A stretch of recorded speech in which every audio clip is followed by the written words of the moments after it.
It's Thursday, January 1st, and here's some of the news beyond the headlines. 2 Mexican vigilante leaders and dozens of their men have turned themselves into authorities weeks after a deadly confrontation in the country's west. Residents of Michoacan State formed self-defense forces out of frustration that the police and military were unable to protect the public from drug cartels. Last year, vigilante groups were given a deadline to disarm and join a rural police force. But many returned, claiming the government had failed to reduce crime and provide security. In mid-December, a turf war between 2 groups ended in a shootout that left 11 men dead. The state security commissioner says coming forward is a sign of progress. Syrian refugees living in Turkey have been granted secure legal status for the first time, thanks to a new set of government regulations. Turkey has begun distributing identification cards to the 1.6 million displaced Syrians it now hosts. The cards give them access to basic services like healthcare and education. As the country's nearly 24 refugee camps reached capacity, scores of Syrians began shuffling into urban areas in search of jobs and more permanent housing. But while the new provisions are designed to provide refugees with what they need to survive, many Syrians are skeptical they'll have any real impact on the quality of their lives.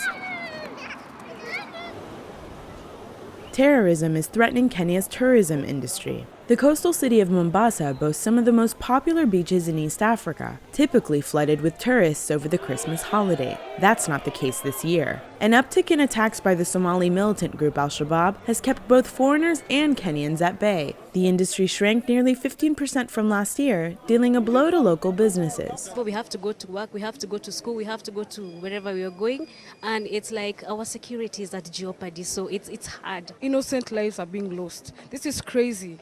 The government has failed us. Kenyans are growing increasingly impatient with President Uhuru Kenyatta, who has repeatedly promised to stem the insurgency.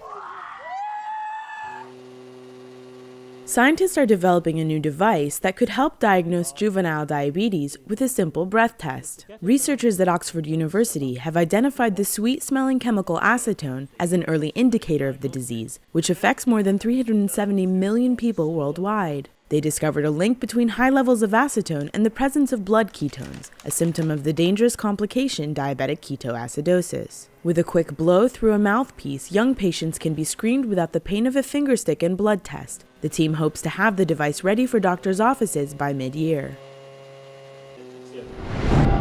Check out the VICE News YouTube channel for more original reporting and documentaries from around the world. We're going to continue to move in there, and eventually we are going to have more Jewish communities there, and then in the end it's just going to be Israel.